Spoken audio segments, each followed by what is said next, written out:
Get a check of the weather now with Rob. Rob, good morning. Severe storms and flooding remain a risk across large areas of eastern Australia. So how will today pan out? Yeah, today it's again about the severe thunderstorm activity like we saw yesterday, where there was a fair bit of large hail around, particularly in the central eastern parts of Queensland, like here in Baralabar. But you can see on the radar, the storm swept out through those central eastern areas, but then into the night and this morning, they've moved into southeastern Queensland and the far north of New South Wales. So a fair bit of activity going on right now, but no severe storms at the moment. They may fire up this afternoon.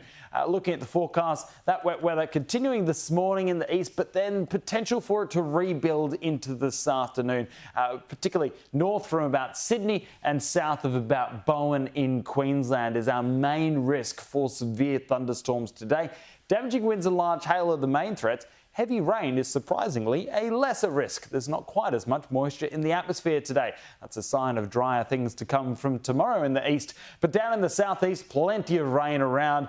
Rain band sweeping down the New South Wales south coast with 30 to 80 millimetres in most areas south from about Wollongong. A bit of rain around in Melbourne this morning, and it's building up for Tasmania. So we've got our two low pressure systems, one of them weakening, the other one strengthening just off the coast.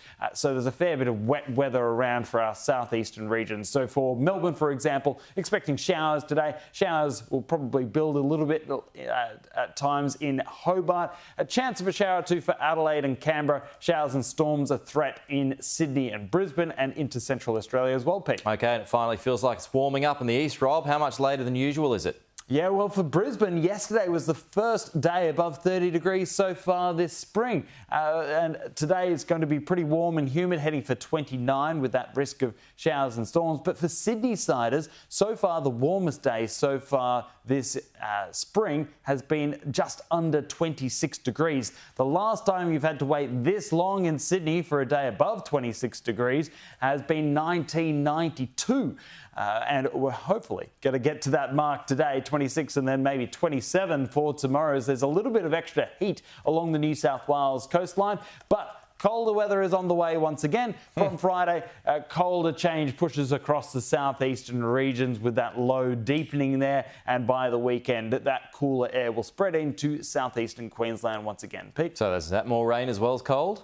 Yeah, there's potential for more rain for sure. Yeah, right. We've got more rain coming through next week with another low pressure system. Pete? Yeah, OK, great. Look forward to that. Thanks, Rob.